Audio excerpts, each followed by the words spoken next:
When I was dragged into the alley, my parents were hugging the child they sponsored, happily accepting an interview from a reporter. Seeing her grow up like any other kid is the happiest thing for us as a couple, they said. Everyone praised their kindness and generosity. Watching them soak up happiness and fame made me happy for them too. If only I weren't about to be left dead in a remote field. My body was like a dirty rag, tossed to the ground by a man. He yanked my hair and slammed my head to the pavement repeatedly. Blood quickly covered my eyes, and the intense pain made my body curl up and stretch out over and over.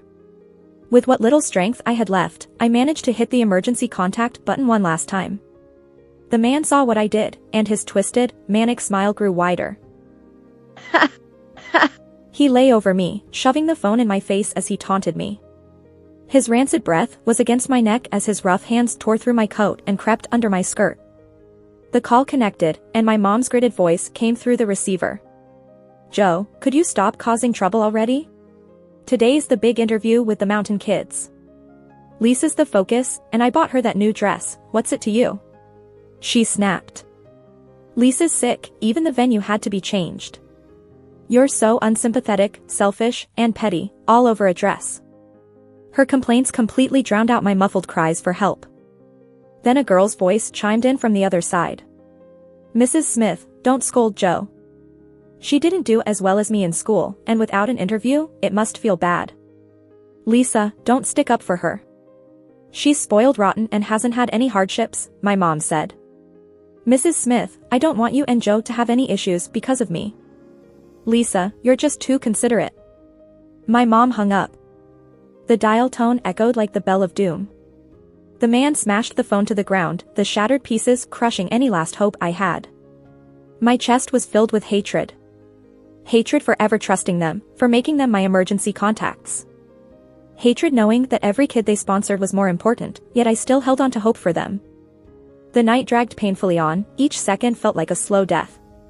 At an unknown time, the man picked up a brick by the roadside. Looking down at my ragdoll-like body, he let out a crazed laugh.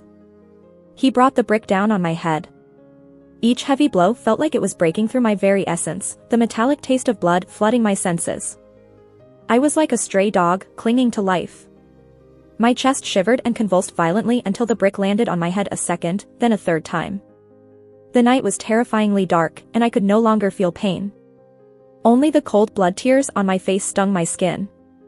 My soul hovered above, looking down on my barely clothed, bruised, and battered body with blood gushing from my shattered skull. I twisted my lips in a dark amusement. If my parents saw me like this, maybe they'd realize no other child has it worse than me. Tears welled up again, dragging my soul forcefully to the hospital. In the hospital room, the reporters had left. My mother was embracing an 18-year-old girl, just like me, in the prime of her youth. The girl wore a white dress, the same one I had kept in my cart for months, that my mother never bought for me. I reached out to wipe the bloody tears from my eyes. Just then, my dad entered with 2 boxes of milk, carefully warming them with hot water before pouring them into a cup and bringing it to Lisa. "Drink carefully, it's hot, and you need to eat for that cold and fever," he said. Such strong fatherly love, I used to have that too. But when did my dad stop lovingly feeding me warm milk and medicine? Oh, I remember, the day we first met Lisa. My parents took me to do volunteer work, so I'd understand the world's struggles. Lisa's dad had mental issues, and her mom passed away early. On the drive over, they repeatedly told me to be kind and friendly to the girl, not to bully her. At Lisa's house, in the bare room, stood this pale little girl in the center, even wearing sandals in freezing weather. Her appearance truly shook me. I immediately shed my coat to give to her, despite being cold myself. After returning home, Lisa would write to my mom, her innocent words full of longing for my parents. Each letter was followed by a money transfer from my mom to Lisa. I didn't think much of it back then, even bragging to my friends and classmates about how wonderful my parents were. But I noticed things changing. My new clothes disappeared because Lisa needed them more, my parents said. My toys vanished, too, as they used money to buy her school supplies. I cried and acted out, but my dad just accused me of being selfish and lacking compassion. I never understood why Lisa's misfortune had to be remedied with my own suffering. Until I graduated elementary school, Lisa got into the county's best middle school. Her tragic life story brought attention, and my parents, the kind souls sponsoring her, emerged in her praise. Reporters swarmed our house, interviewing my parents, snapping photos, filming videos. My parents became local celebrities, getting greeted wherever they went and even extra fruit from vendors. Community workers would occasionally visit to express gratitude. Thanks to the media coverage, my parents' social media accounts gained 300,000 followers in just a month. Every day, fans showered them with praise for their big-hearted deeds. People lauded their noble character and willingness to help others. In real life and online, my dad and mom became the nice people. Lisa was truly considerate. To fulfill my parents' wishes, she introduced them to several needy kids from her village. Before long, my folks were covering living and school expenses for nearly every child there. Lisa didn't forget to give back either. She had the kids stand with her on TV, crying and praising my parents' kindness to reporters. Even their county sent my mom and dad several banners of recognition. Wrapped in all this praise, my parents couldn't stop smiling. Even when we had to sell 2 of our 3 homes and could hardly afford leafy greens, picking up the leftover veggies the sellers didn't want, they remained content. This went on until my grandma got sick and needed hospitalization. That's when I found out my dad had spent even her last savings. We couldn't afford treatment, and she passed away. I was furious. I stormed over to Lisa's village. "Do you realize my grandma is gone forever because of you and those kids you brought?" Lisa, always so subservient in public, finally showed her true colors, grinning ear to ear. "Is it my fault? Your parents were fools." I slapped her in anger, not knowing it would unleash her vengeance against me. Lisa started getting closer to my parents, promising to take everything away from me. When I got home, my dad slapped me back for hitting Lisa. "Joe, why did I raise such a selfish and ungrateful son? Helping those kids was a noble act. Your grandma's death is because she was old, medicine wouldn't have saved her. How could you be so wicked to hit Lisa?" I stared at my dad in disbelief. Did their misery give him the right to pull the plug on my grandma? Lisa then called me like a triumphant peacock. "Joe, beg me on your knees, and maybe I'll give your parents back to you a little." Remembering all this soured my heart. I felt torn up inside. I had a bad headache and felt like I'd forgotten so much. Like my love for my parents. I jumped onto another hospital bed, watching a family of 3 with envy. Just then, a doctor walked in, and my dad stood nervously. "Nurse, isn't my daughter just feverish? Why mention warts?" The doctor glanced at my dad. "You should probably talk to her about safe practices." The doctor left, and my parents stood shocked. "Lisa, what does the doctor mean by that? How could you have boyfriends?" Lisa broke down, hysterically crying and shaking. "Auntie, I was forced. Some school bullies pick on smart girls. If I didn't, they'd hit me and lock me in the bathroom." Dad felt a pang and turned to scold my mom. "You were too harsh on Lisa. This is school bullying. We need to talk to the school tomorrow." Mom hugged Lisa tight. "Why didn't you tell me? I'd have helped." I felt bored, like yawning. Only my parents would believe Lisa's lies. I once passed Lisa's school and saw her smoking, arm in arm with a tattooed guy, bullying a kid with glasses. When I told my mom Lisa was using their money to misbehave, smoking, drinking, having boyfriends, bullying, she didn't believe me. She called me malicious and jealous. Lisa was so sweet and well-behaved, how could she be the way I described? From that day, my parents trusted Lisa more than me. They thought the kids they funded, despite their tough lives, were much better than me, more diligent and morally upright. And I was just a spoiled liar. I often wondered why I didn't measure up to these strangers, even though I was their own child. Maybe it's because I didn't bring them honor and applause. When Lisa finished her 4-drip, my parents gently took her home. Along the way, Mom suddenly said, "Should we pick up that little devil on our way back? Her shift's ending." Dad frowned. "She's in a bar instead of studying. I'd rather break her legs than pick her up." Lisa flicked her lips. "It's okay, Mr. Smith. Joe's gotten curious, she'll grow out of it." Lisa's words made my parents beam with pride. Mom playfully tapped Lisa on the nose. "You're a clever one. Wish Joe was as sensible as you." I was super excited when I saw the 3 heading towards my bar job. After my exams, I worked there to save for college. Despite its shady nature, it paid well. My parents' money was for the kids they sponsored, especially Lisa. The bar was close to where they'd find my body, along the alley they needed to pass. As they got nearer, my excitement grew. Just as they were about to turn the corner, Lisa suddenly squatted down. Her eyes welled up with tears, and her lips trembled like she was in intense pain. "Mr. Smith, my stomach really hurts." My dad quickly knelt down, worried. "What's wrong? I'll carry you to the hospital." He hoisted Lisa onto his back and briskly exited the alley. Lying on his back, Lisa smirked with a sly expression. Her arrogant demeanor was just like back when she whispered in my ear, "Joe, I'm going to take everything from you." I almost felt like laughing. It seemed Lisa knew my corpse lay just 50 meters away. Still as wicked as ever. Even in death, she was showing off in front of me. This reminded me of the past when she'd always find excuses to get my parents' attention on my birthdays. They'd fuss over her while I watched. I no longer looked forward to my birthdays. I knew I'd end up alone with a cake until dawn. Eventually, my parents stopped caring too. They'd just hand me $100 on the day. Go have a tea with your friends. But for Lisa's birthday, they'd start preparing a week in advance. The house would be decorated with balloons, and they'd bake a huge cake for her. Lisa would invite reporters over to show off their kindness. After my birthday was taken, Lisa then took over my children's day, my graduation, Christmas, every event my parents could have spent with me. Thinking of this, my spirit drifted back to my body. I examined it closely. Bruised and twisted from torture, it looked like a rag doll. Dried blood caked my frame, painting a gruesome picture. I pressed my lips together. Surely, I was miserable enough now. Surely, Lisa can't take away my funeral, right? Once out of the alley, Lisa clung to my dad's neck. "Mr. Smith, my stomach doesn't hurt anymore. Let's go home." My mom touched her forehead.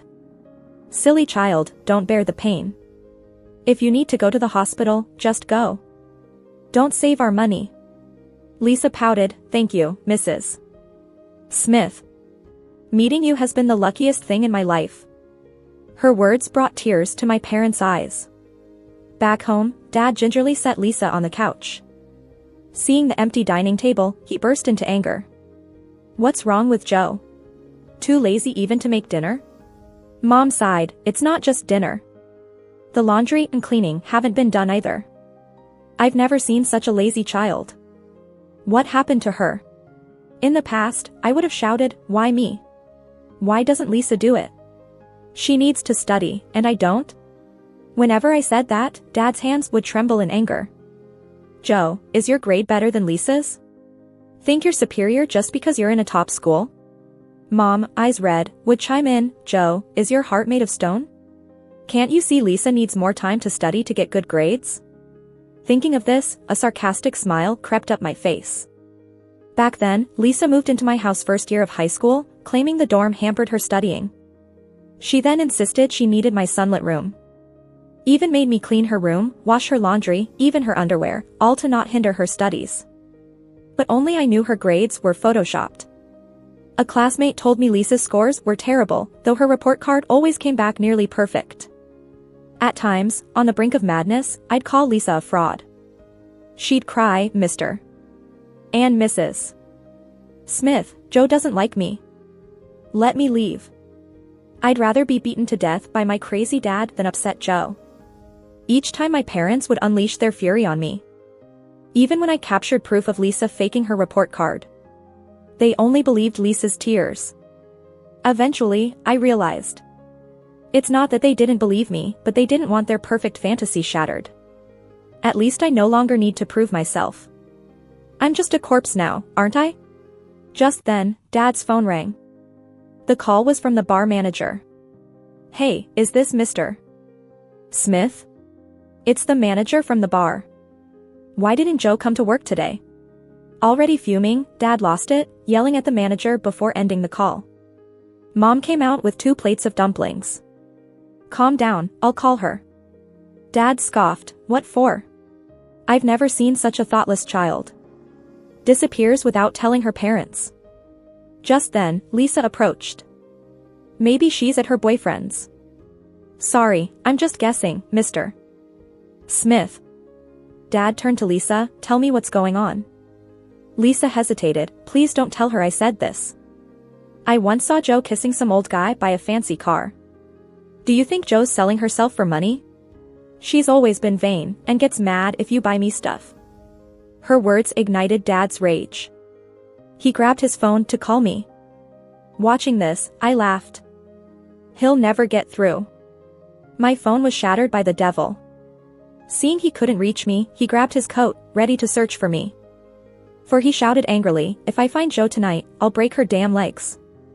Lisa quickly said, Mr. Smith, don't go out. You haven't even had dinner. Jo used to run out in the middle of the night all the time. She'll be fine and will definitely come back soon. Dad's anger deepened at Lisa's words. He threw his clothes on the couch, trembling with rage. Forget looking for her. I'd rather she was dead out there.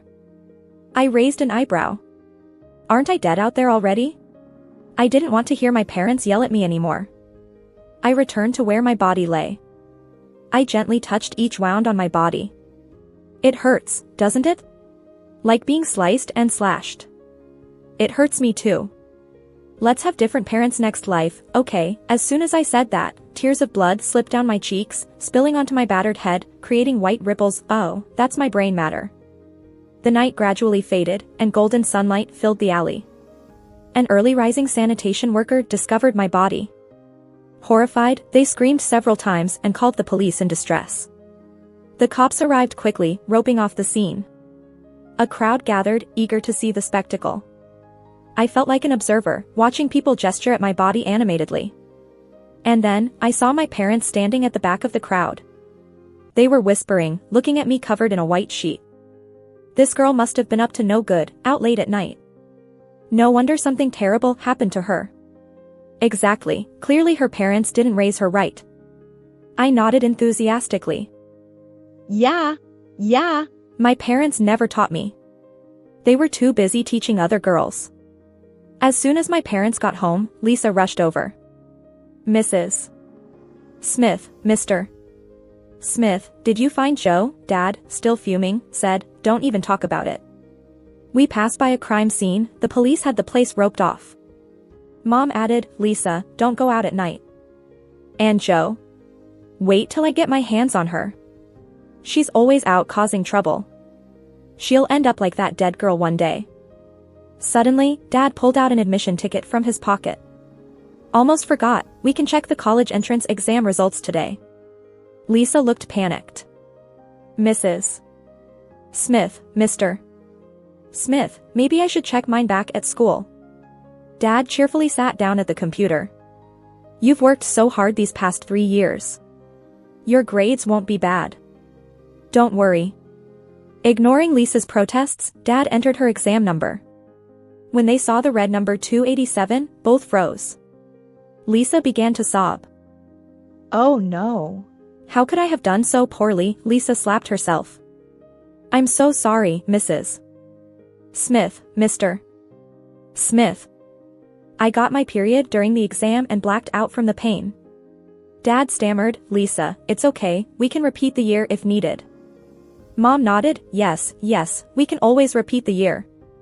Don't worry. But Lisa was inconsolable, hitting herself again. Seeing her panic, Mom grabbed Lisa's wrist. Lisa, stop crying. Jo probably didn't do as well as you. Dad, flustered, tried to reassure, right, let's check Jo's score. She hasn't been studying. She might not even hit 200 points. I sat on the computer desk, swinging my legs, and taunted, go ahead, there might be a surprise. To prove how bad my score would be, Dad immediately sat at the computer and typed in my number. When the score 689 appeared, all three were stunned. Mom jumped up, how did Jo score this high? Dad shook, she must have cheated. I'll ask her school how she managed to do that. I chuckled, go ahead, ask around. I've always been the top student. Let's see who I could possibly be copying from. Right then, there was a knock at the door. My parents opened it to find a police officer, who looked at them with deep regret. Joe's parents, I'm sorry to inform you, your daughter was murdered last night at 9 p.m. What did you say? Mom's voice shrieked. The officer repeated, she was raped and murdered behind the bar last night. Mom's body trembled violently, and a sharp, piercing wail escaped her throat, half swallowed by grief. Dad held onto the wall for support, his face twitching uncontrollably with shock. Tears fell from Mom's face, accompanied by her quivering form. In the cold morgue, my body was covered in a white sheet. Trembling, Mom approached, fingers shaking as she pulled back the sheet. My crushed face appeared, bruised and slashed, like something out of a nightmare. Mom stared at me in horror, sweat beading on her forehead, her face quaking with dread. Your daughter showed signs of sexual assault and 72 soft tissue injuries. Her head was smashed with a brick 28 times. Mom clutched the officer's hand, veins protruding from the effort. How can you be sure this is my daughter? She doesn't look like this. I followed her gaze to my own face. Yeah. It really doesn't look like me now. The pain at my time of death was unbearable. My face was distorted and terrifying, with a twisted and rigid smile. Half of my head was caved in, and the eyeball from my remaining eye was bulging out.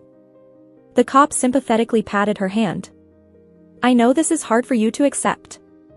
We've done a DNA test. She's indeed your daughter. My mom broke down, wailing hysterically. That can't be my daughter. My daughter was so obedient and well-behaved. How could she be so cruelly murdered? I heard her words and laughed. Obedient and well-behaved? They always said I was selfish and lacked empathy, that I wasn't on the right path. Funny how now that I'm dead, she's calling me obedient. How ironic.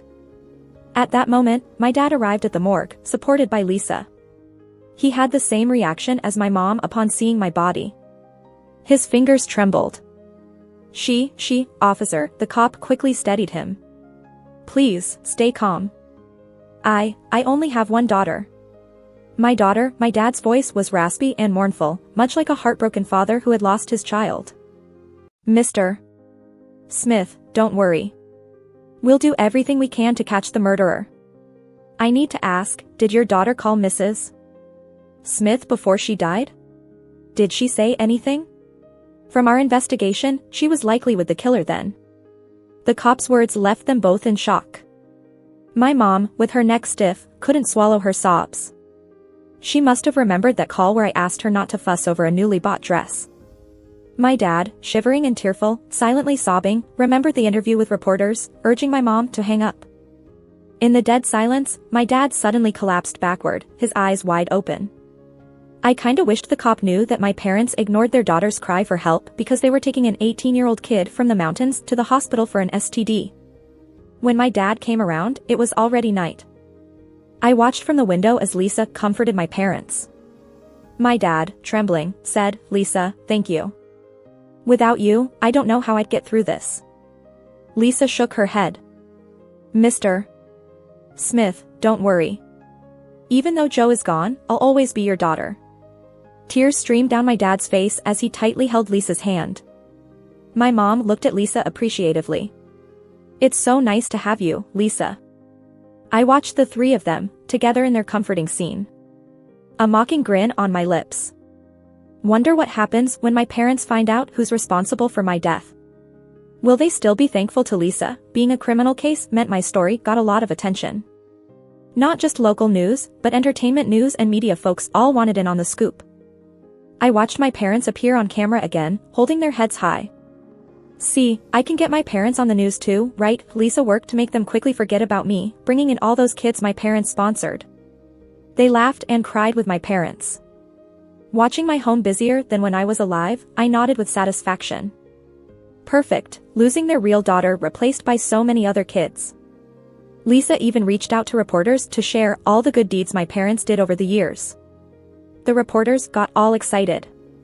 They had my parents pose with the kids they supported, showing gratitude. With Lisa's help, in just a few days, my parents forgot their grief and dived back into their charity work.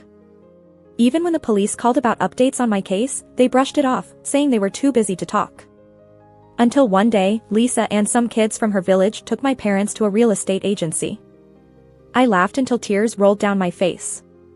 Was Lisa's endgame to squeeze the last penny out of my family? Lisa and the kids knelt in front of my parents, crying, "Joe is gone, but we'll all take care of you. I'm going abroad for college, it costs a lot, but I promise I'll make loads of money to support you." Because Lisa's grades couldn't get her into a public university here, she refused to retake the year. So, she planned to study overseas. To afford it, my parents sold their only house at a low price, giving the money to Lisa and the kids they supported. Lisa knew my parents well. She called in a bunch of reporters that day. On stage, under all the cameras and flashes, my parents looked excited. In no time, their charity was all over the media again. Once in a while, someone online would wonder, isn't it weird their daughter died, and they moved on so fast. Watching them, I wasn't surprised at all. This was my family. Love shone under the spotlight, gone once it's off. While my parents basked in media glory, Lisa took the money from the house, and with the kids, partied at a club, gulping $1,000 champagne and munching $100 fruit platters. Even my killer was living it up with a slice of that money, mocking my parents' stupidity, taunting them for being fake and clueless. Seeing them all happy gave me a twisted sense of joy, almost bringing me to tears again. Only when the police arrested the murderer did my parents have no choice but to visit the station. As soon as they arrived, my dad grabbed the cop's hand. "Officer, I have important matters.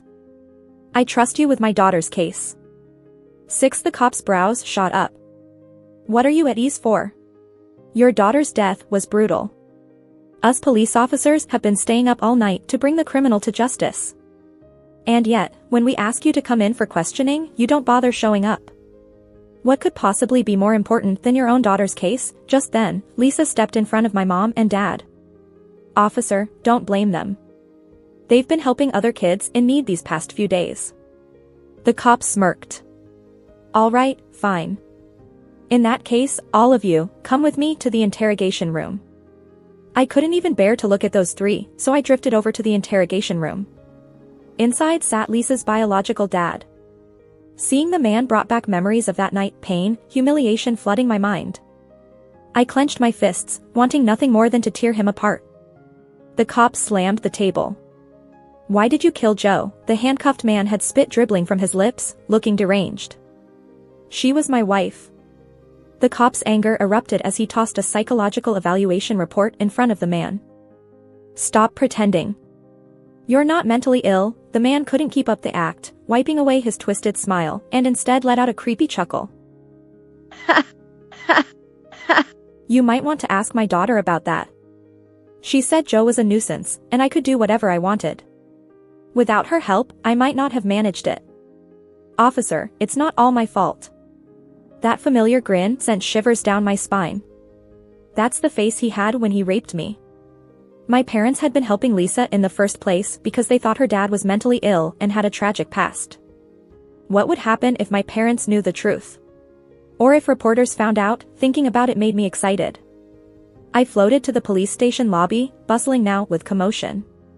My mom's fingers trembled as she spoke. "Lisa, how could you do this?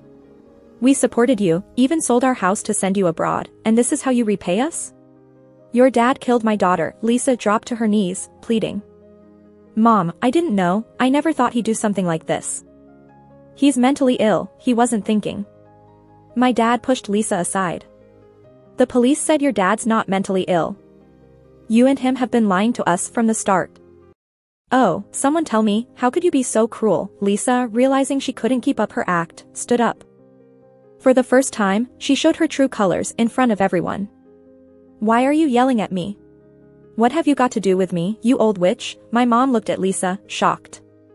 "Are you even human? After all we've done for you, what did you just call me? Where's your conscience?" Lisa laughed hysterically. "You helped me? Without reporters, would you have done that? Cut the fake charity act. Joe's barely been gone and you're so quick to paint yourselves as saints online. I'm disgusted for Joe having had you two as parents. Oh, Yeah. one more thing. If you hadn't threatened to stop funding me if I didn't get into college, my dad might not have done what he did to your daughter. Even a tiger won't eat its own cub, yet you caused your own daughter's death. Well, things came out sooner than I thought. I figured the cops wouldn't find out until I made it abroad." Hearing Lisa's words, my parents broke down completely. maybe what hurt them the most wasn't my death. It was realizing that all the help and support they gave was a joke. I watched as they clung to each other crying, feeling nothing. And then, the scene was uploaded online by waiting reporters. My parents became famous again, but this time for all the wrong reasons. Online, people tore them apart, calling them heartless for ignoring their own daughter's murder. Some said my parents were naive, fooled for over a decade. Others bashed Lisa as a heartless con artist, exploiting sympathy to rake in money. Reporters, eager for more, swarmed my house. But all they caught were shots of my parents refusing to leave the house they had sold, branded as freeloaders. Turns out, after Lisa was arrested, and my parents got home, the new owner showed up. That was when reality hit them. Their one house was gone, sold because of Lisa's manipulations. They clung to it, refusing to leave, until the new owner came at them with a kitchen knife. Of course, the reporters captured the whole mess, plastering it online. My parents, already humiliated, now had a new nickname, freeloaders. Watching my dad transform from a respected figure to a scorned joke gave me a sense of satisfaction. See, when you let vanity blind you, it's only a matter of time before it backfires. In the end, Lisa got 20 years for aiding in murder, and her dad received the death penalty. My dad couldn't handle the online ridicule and collapsed in their rented apartment, left paralyzed. If not for the diligent cops recovering their house money, they wouldn't even afford medical bills. In the hospital, my dad lay on bed emitting a foul smell, helpless to do anything, even use the bathroom alone. Meanwhile, my mom struggled in the hospital lobby, unable to use her phone, taking half an hour just to book an appointment. My dad, he looked around at the other patients, surrounded by their kids, providing care. He lay there, utterly alone, lacking even a single helping hand. Tears and snot smeared his face as he cried. After a week, he returned home. Unable to buy a new house, they rented a cheap place. Scraping by on the money retrieved from selling the house, that is, until it ran out due to medical expenses. In the end, the two had nothing but welfare checks to survive on. 7. My mom, being older, had to take care of someone who was half paralyzed. One day, she threw out her back and couldn't get up anymore. That day she cried hysterically. If only Joe were still here, she said. Back then, Joe's grades were top tier. If it weren't for you. You always freeze up when reporters come around. Would I have treated our own daughter like that? My dad was there too, sobbing stiffly. Maybe he wanted to argue, but he couldn't talk anymore. All he could do was cry, and now he smelled awful. Looking at their pitiful state, I felt zero sympathy for them. I figured it was time for me to go. If there's a next life, I hope God doesn't make me their child again. The end. When I was dragged into the alley, my parents were hugging the child they were sponsoring, happily giving an interview to the reporters. Seeing her grow up just like any normal kid is the happiest thing for us as a couple. Everyone was praising how generous and kind they were. Watching my mom and dad bask in happiness and fame, I was happy for them, too. That is, if I weren't being left for dead in the wilderness right now, my body was like a filthy rag, tossed to the ground by the man. He yanked my hair, slamming my head brutally into the pavement. Blood instantly stained my eyes and forehead, and the intense pain made my body curl up, stretch out, curl up again. I mustered all my strength and, in a last burst of sanity, pressed the emergency contact button. The man noticed what I did, grinning a horrifying, mad grin. He crawled over me, tauntingly held the phone in front of my face as he bit into my neck with his foul-smelling mouth. His rough hand tore my jacket and crept under my skirt. The emergency call connected, and I heard my mom's voice, annoyed, through the phone. Joe, can you stop causing trouble? Today's interview with the kids from the mountains is important, and Lisa is the focus. Why do you have a problem with the new dress I bought her? Lisa's sick, even the reporters changed the location. How can you be so heartless, selfish, and petty, making a fuss endlessly over a dress? Her complaints completely drowned out my muffled pleas for help. Until I heard a girl's voice on the line. Mrs. Smith, please don't be mad at Joe. She's not as good at school as I am, and she doesn't have reporters following her around. I bet she feels bad. Lisa, don't speak up for her. She's just spoiled and hasn't had any hardships. Mrs. Smith, I don't want you and Joe to have a falling out over me. Lisa, dear, you're just too understanding. The call ended with a click. the dial tone sounding like a death toll. The man threw my phone, smashing it to pieces, crushing my last shred of hope. Hate filled my chest. I hated that I trusted them enough to put them as emergency contacts. I hated knowing that every child my parents sponsored was more important than me, yet I still had hope for them. The night dragged on, each second felt like a painful slice on my body. I don't know when the man stopped, but he picked up a brick from the road. He looked at me, a broken rag doll, and laughed hysterically. He brought the brick down on my head. The pain surged through my organs, the metallic taste of salt and iron filling my mouth. I gasped for breath like a stray dog in the scorching heat. My chest shuddered and trembled. Until the brick struck my head the second time, the third, the night was terrifyingly dark, and I couldn't feel the pain anymore.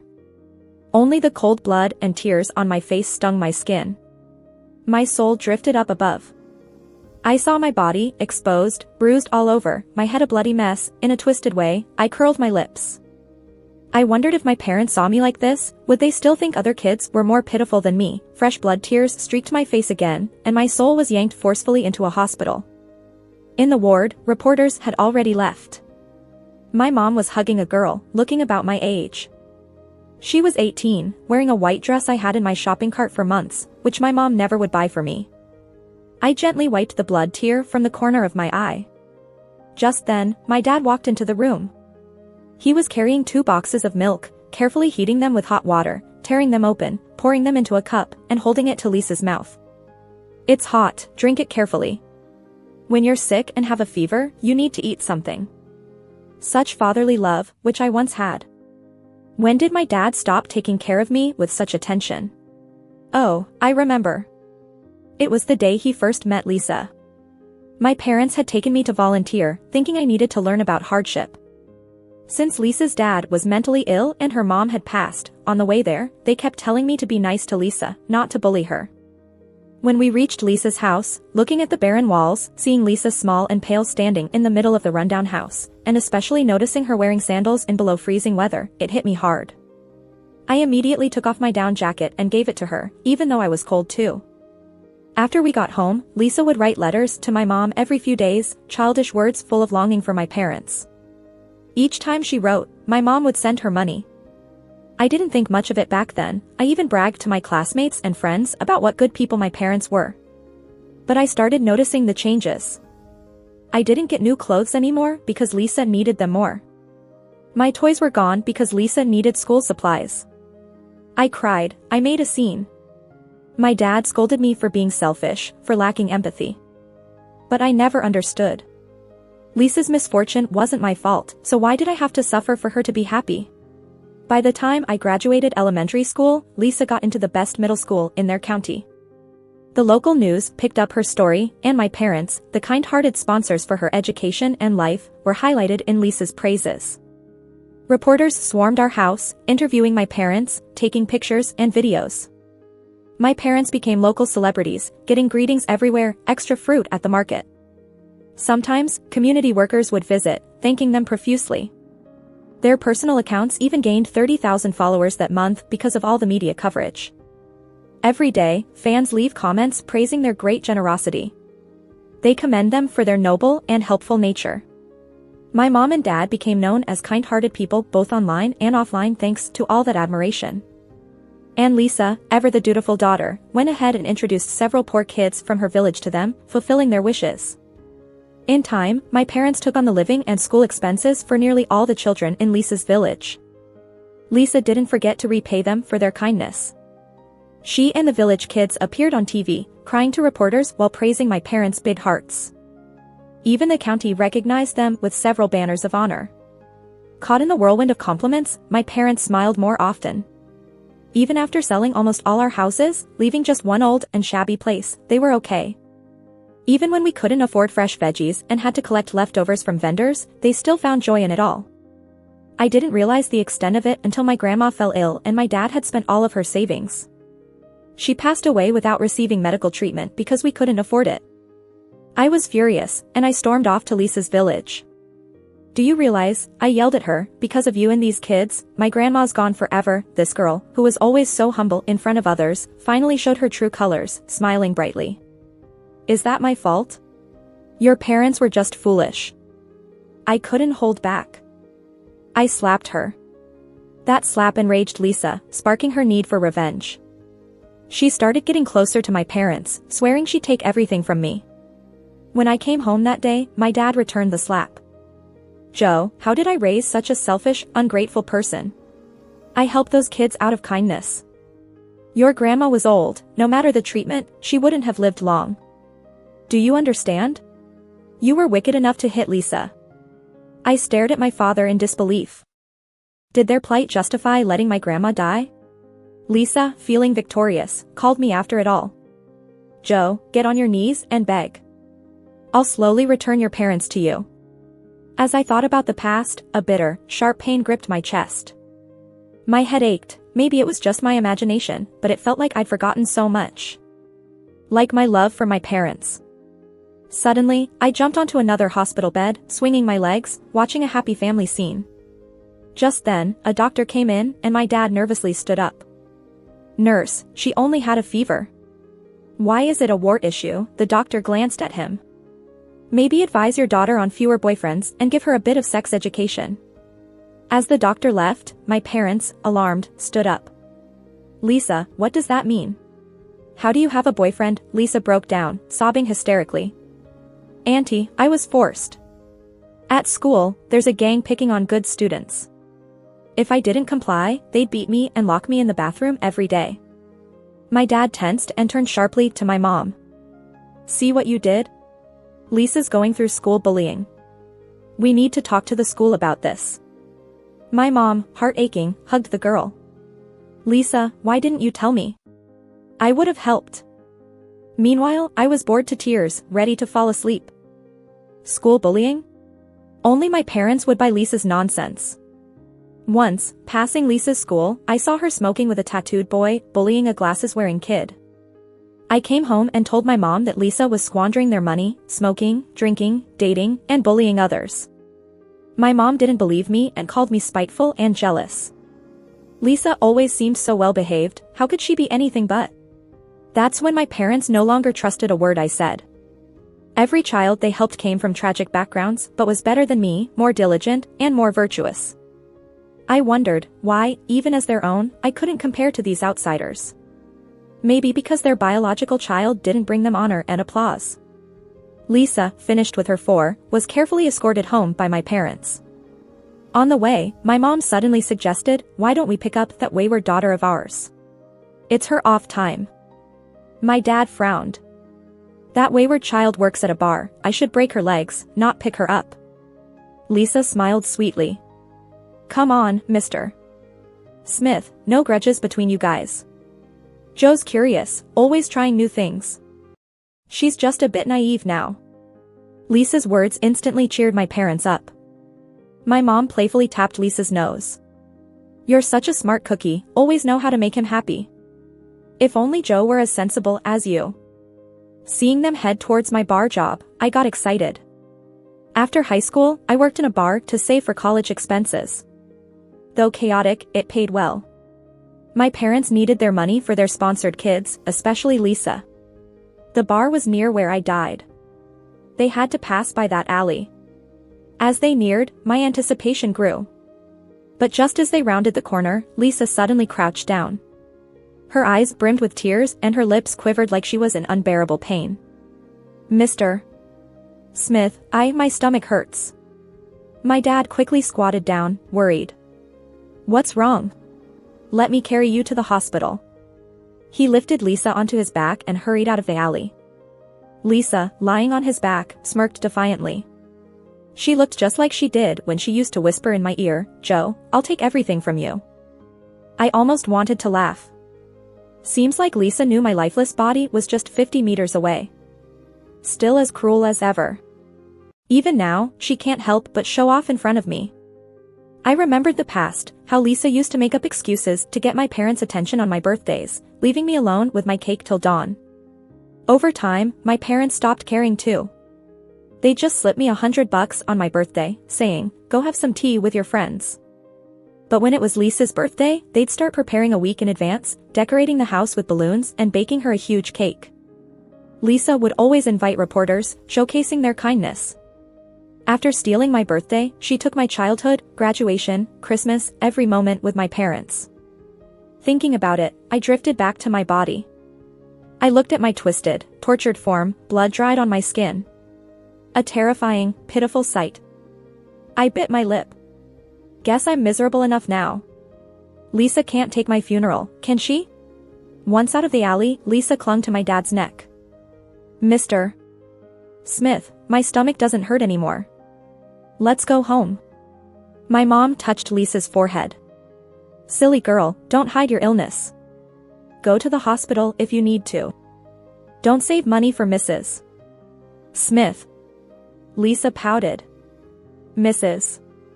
Smith, thank you. Meeting you guys is the luckiest thing in my life. Her words made my parents tear up with emotion. Back home, my dad gently placed Lisa on the sofa.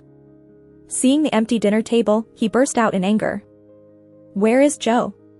She can't even cook dinner, my mom sighed. Not just dinner, there are clothes unwashed and the house isn't clean. I've never seen such a lazy girl. How did she end up like this? In the past, I'd angrily shout back, why me? Why doesn't Lisa do it? Just because she studies doesn't mean I don't. Every time I said that, my dad would shake his finger at me. Jo, are your grades better than Lisa's? Just because you're in a good school doesn't make you better. My mom's eyes would redden. Jo, are you heartless? How can you be so unsympathetic? Lisa's school isn't as good, she needs more time to study for good grades. I smirked at the memory. When Lisa started high school, she moved in, claiming her dorm affected her studies. She even snatched my sunny room, saying the same. Later, she had me clean her room, even wash her clothes. But I knew her grades were all faked. I had classmates in her class, and they'd tell me Lisa did poorly. Yet, she'd bring home near-perfect report cards. When pushed to the edge, I'd call her a fraud. And she'd cry, Mrs. Smith, Mr. Smith, Jo hates me. Just let me go. Even if my crazy dad beats me, I don't want to upset Jo. My parents would always get mad at me then. No matter if I had proof of her faked grades. They only believed Lisa's tears. Eventually, I understood. It wasn't that they didn't believe me, they didn't want to wake from their dream of praise. At least I don't have to prove anything anymore. I'm just a corpse now, right? Just then, my dad's phone rang. It was the bar manager. Hello, Mr. Smith? This is the bar manager. Why didn't Jo come to work today? Already enraged, my dad grew more furious, scolding the manager before hanging up. My mom came with dumplings. Calm down, I'll call her.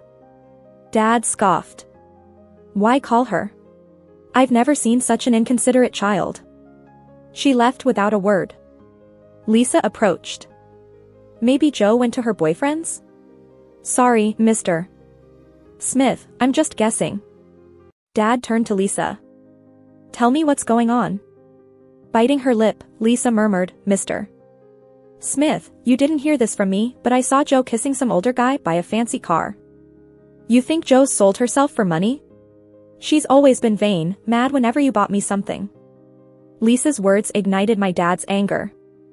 He grabbed his phone to call me. I smiled watching him. My phone will never ring again. It's been smashed to bits by a devil. Seeing the call failed, my dad grabbed his coat to search for me. For he roared in anger, if I find Jo tonight, I swear I'll break her damn legs. Lisa quickly interjected, Mr. Smith, don't go out. You haven't even had dinner. Jo often wanders out late at night. She'll be fine and will definitely come back soon. Lisa's words only fueled my dad's anger. He tossed his coat onto the sofa, trembling with fury. Forget finding her. It's better if she dies out there. I raised my eyebrows, wasn't I just dead outside? I didn't want to watch my parents insult me anymore.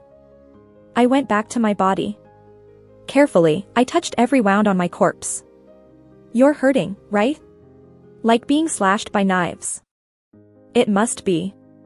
My heart hurts too. Let's not have such self-righteous parents in our next life, okay? As soon as I finished speaking, blood tears rolled down my cheeks, splashing onto my battered head, creating white ripples. Oh, that was my brain. The night faded away as the morning light, golden and bright, poured into the alley. A street cleaner, out in the morning, found my body. Screaming in terror a few times, he dialed the emergency number with pity. The cops arrived quickly, cordoning off the area with red tape. A crowd gathered, curious onlookers pointing and gossiping about my body. I watched them like a spectator, intrigued by their reactions. Then, I saw my parents standing behind the crowd. They whispered to each other while looking at my body, covered by a white sheet. This girl must have been troubled, out late at night. It's her own fault, said one. Yeah. Clearly her parents didn't raise her right, echoed another. I nodded enthusiastically. Exactly. My parents didn't raise me. They were teaching some other girl, never me. As my parents returned home, Lisa hurried up to them. Mrs. Smith, Mr. Smith, did you find Joe? My dad's chest heaved with frustration. Don't ask. We stumbled upon a murder scene on the way, the police had it taped off. My mom chimed in, Lisa, don't go out at night. And Joe, if I find her, I'll give her a piece of my mind. Always out fooling around, she'll end up like that girl who was killed. My mom's words had barely left her mouth when my dad suddenly pulled out an exam ticket from his pocket. I almost forgot, we can check the college entrance exam scores today. Lisa looked a bit panicked. Mrs. Smith, Mr. Smith, maybe I should go back to school to check. My dad sat down in front of the computer happily. You've worked so hard in high school, your results will be great, don't worry. Ignoring Lisa's protests, he entered the exam number. When they saw the number 287, they were stunned. Lisa began to sob. Why did I do so poorly? She cried, slapping herself. Mrs. Smith, Mr. Smith, I'm so sorry. I had cramps during the test, thought I could tough it out, but I fainted. My dad's lips trembled. Lisa, it's okay, we can always redo it next year. My mom nodded, trembling. Yes, we can redo it.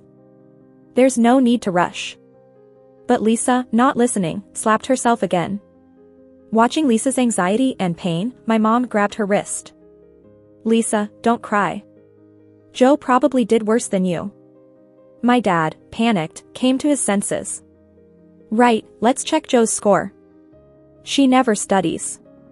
Bet she didn't even hit 200. I swung my legs, perched on the computer, and grinned, check it out. Maybe there'll be a surprise. To prove my poor performance, my dad quickly sat down and punched in my exam ticket number. When the score 689 popped up, all three were speechless. My mom stood up in shock. Joe did so well? My dad stammered, she must have cheated. Wait, I'm going to ask her teachers how they let her cheat. I watched them, amused. Go ahead, ask. I've always been top of the class. Just see who let me cheat on every single exam. Just then, a knock at the door interrupted them. My parents opened it to find a police officer looking regretful. Mr. and Mrs. Joe, I'm sorry to inform you, your daughter was murdered last night at 9 p.m. What did you say? My mom's voice was sharp. The officer repeated, she was raped and killed in the alley behind the bar last night. My mom's body shook violently, the wailing cries stifled in her throat. My dad leaned against the wall, his facial muscles twitching uncontrollably with shock. Suddenly, tears fell from my mom's cheeks. Along with them came her trembling convulsions. In the cold morgue, my body lay beneath a white sheet.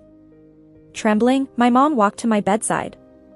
Her shaking fingers peeled back the sheet over me. My smashed head showed through, the bruises and dried blood on my face made me look like a demon from hell.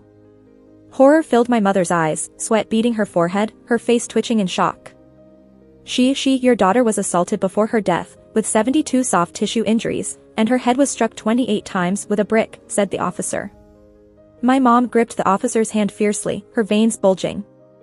How can you be sure she's my daughter? My daughter doesn't look like that. She pointed to my face, her voice dry and raspy. I followed her gaze to my face. Yeah. I do look different, don't I? 5 dying was so painful. My face looked twisted and terrifying, with a smile that was warped and stuck. Half of my head was crushed, and my eye that wasn't sunken was bulging out. The cop sympathetically patted her hand. I know it's hard to accept, but we've done a DNA test. She's your daughter.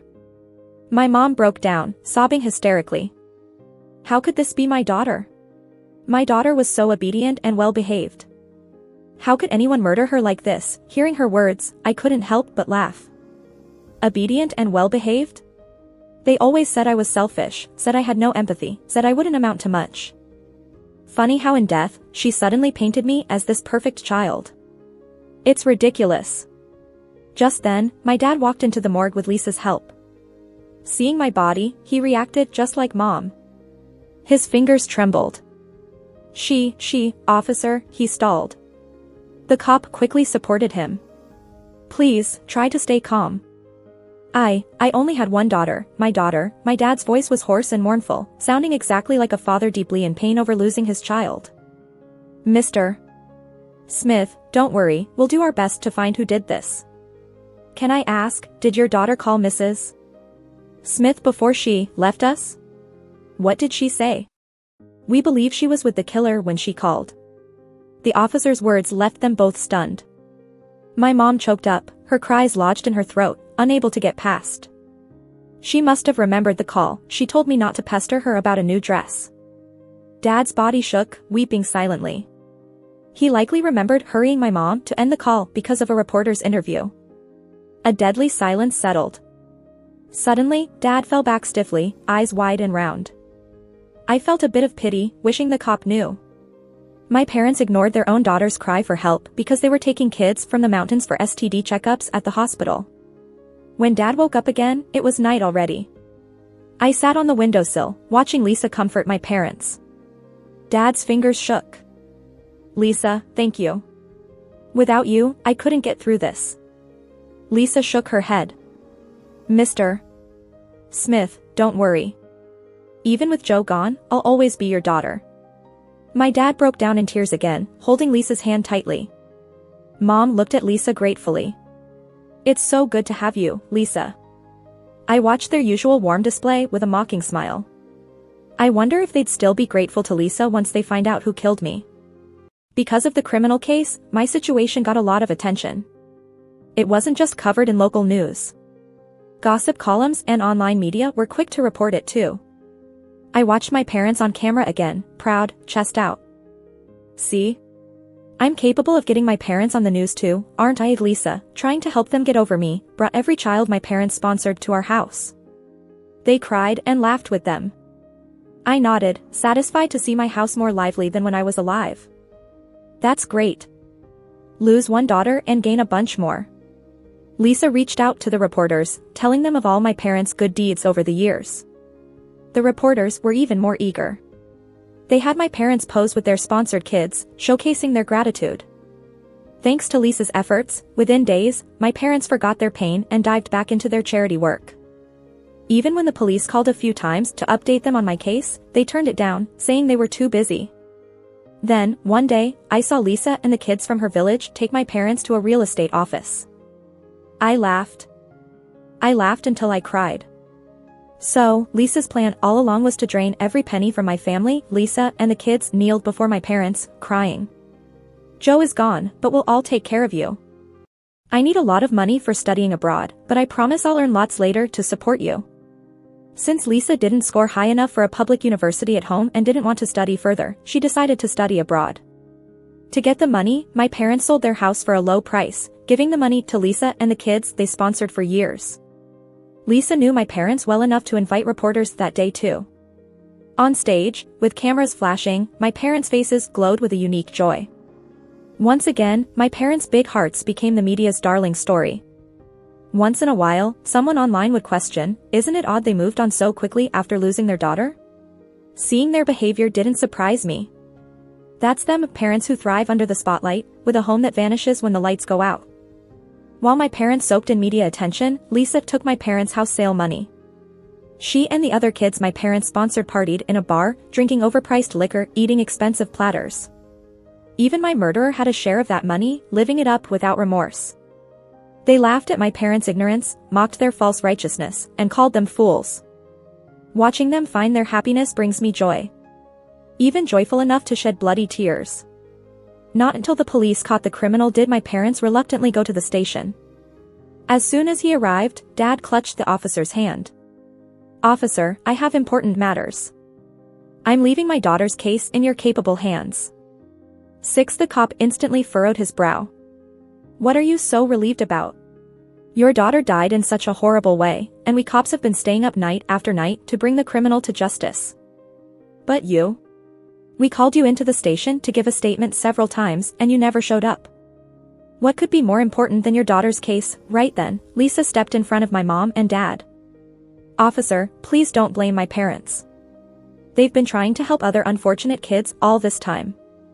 The cop let out a cold laugh. "Okay, then. You all, come with me to the interrogation room." I looked at the three of them, not even wanting to glance their way, and drifted into the interrogation room. There sat Lisa's real dad.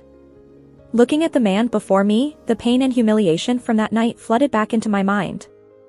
I clenched my fists tightly. I wanted nothing more than to tear this man apart. The cop slammed his hand on the table.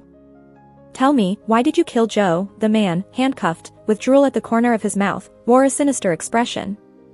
"She was my wife." The cop erupted in anger, throwing the psych evaluation in front of the man. "Stop faking it, you're not mentally ill at all. Quit acting." Once the man realized he couldn't keep up the charade, he dropped the twisted expression and replaced it with a bizarre grin, chuckling. "You might need to ask my daughter about that. She's the one who said Joe was in the way, and I could do whatever I wanted.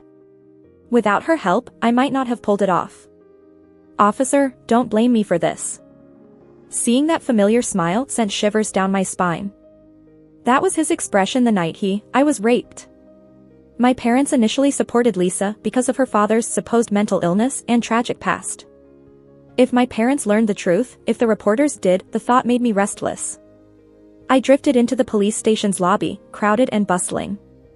My mom's hands trembled. "Lisa, how could you? We funded your education, supported your life, even sold our house to send you abroad. And your father killed my daughter." Lisa kneeled, begging. "Mom, I didn't know, I never thought my dad would do that. He's mentally ill, he doesn't have control." My dad pushed Lisa away. "The police said it themselves. Your dad isn't mentally ill. You and your dad have been deceiving us from the start. God, can someone tell me why? How can you be so evil?" Seeing that she couldn't keep pretending, Lisa stood up, finally showing her true colors in front of everyone. "Why are you scolding me? What's your connection to me? You old witch." Mom stared at her in disbelief. "Are you even human? How did we support you all these years? And now you call me that? Where's your conscience?" Lisa laughed hysterically. "Support me? If it weren't for the media exposure, would you have supported me? Cut the fake kindness. Just days after Joe passed, you were happily showcasing online. I'm disgusted by parents like you. Oh, and by the way, if you hadn't threatened to stop my funding if I didn't get into college, my dad might not have done what he did to your daughter. Even a tiger won't harm its cubs. But you basically got your daughter killed. This whole thing blew up faster than I thought.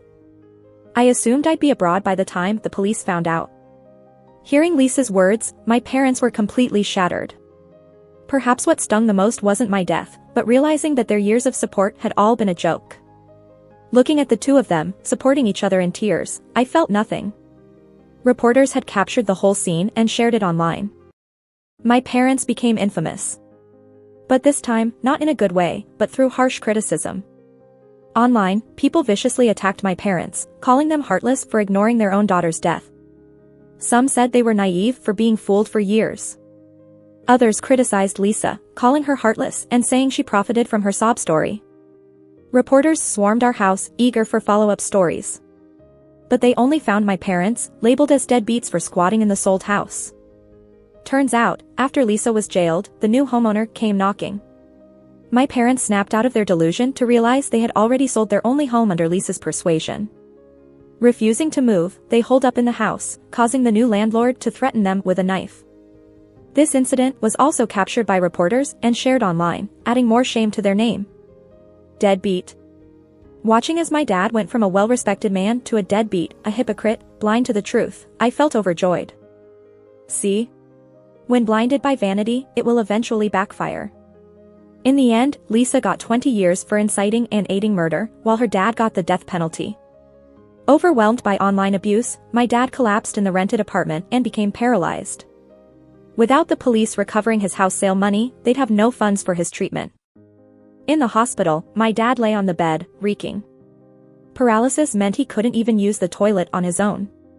Meanwhile, my mom fumbled around the hospital lobby, unable to use her phone, taking forever just to make an appointment. Lying there, my dad noticed other patients surrounded by family, being cared for and loved. But he lay there, alone, with no one to even clean his body. Tears and snot smeared across his trembling face as he cried. After a week in the hospital, they returned home. Unable to buy a house, they rented a cheap one. They barely survived on the recovered house sale money, until medical expenses drained it all. In the end, they scraped by on welfare, just barely getting by. 7. My mom, being old and having to take care of a paralyzed patient, finally threw out her back one day and couldn't get up anymore. That day, she cried. She cried hysterically. If only Joe were still here at this time. Back then, Joe's grades were top-notch. Ugh. If it weren't for you, really. When the reporters came, you didn't even know your own last name. Do you think I'd treat our real daughter this way? My dad also let out stiff sobs, probably wanting to argue back, but he couldn't speak anymore. All he could do was cry, making that awful smell come off him again. But as I looked at their miserable state, I couldn't find an ounce of sympathy for them. I figured it's time for me to go. If there's a next life, I hope fate doesn't make me their child again. The end.